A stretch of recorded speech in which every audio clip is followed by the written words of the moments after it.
you're hearing is a 76 Stratocaster hardtail through a Princeton Reverb clone from, I believe it's Mojo Tone.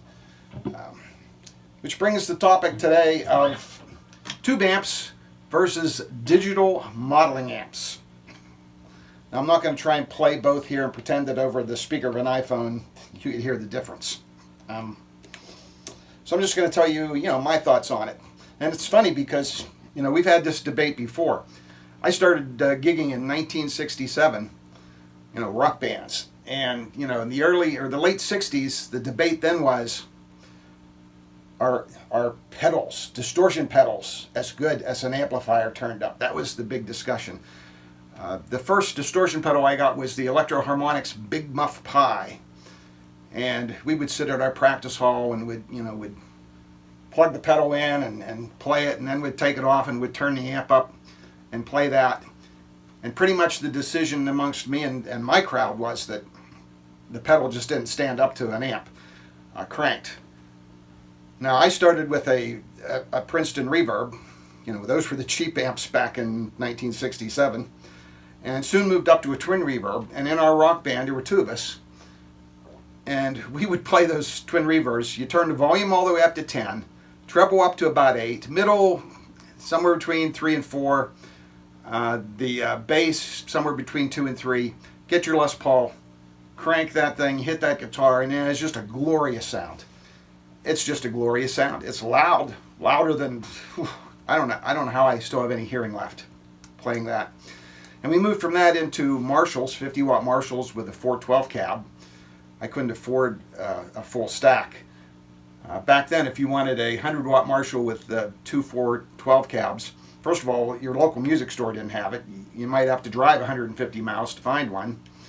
I remember going to, I think it was DeFury's Music in Cleveland, looking at a Marshall stack. They went at $1,100 for it. Now back then, for $1,100 you could buy a really nice late model used car. So I could not afford that. But I eventually did get a Marshall 50 watt and one 412 cabinet, which also sounded glorious. Of course, it was louder than loud, so I had to put a moving quilt over the cabinet to make it bearable. And eventually, like everyone else, we turned the amps down and we bought a bunch of pedals.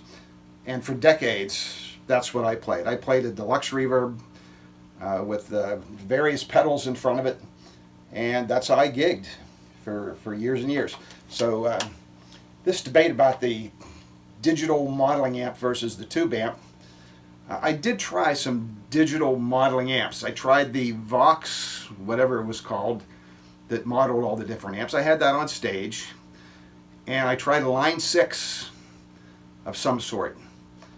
It had more knobs than any amp I've ever seen. It had little switches and stuff. But for me, neither of those did it. I have never, to this day, found a digital or solid state amplifier that worked for me on stage, or even like doodling around here in the house. I need a tube amp. I don't know what it is. It's the feel, it's the sound. There's something that is always lacking. Now that may change with these Fender Tone Master series. In fact, I did a short video review of one that a friend has, but I haven't played it yet.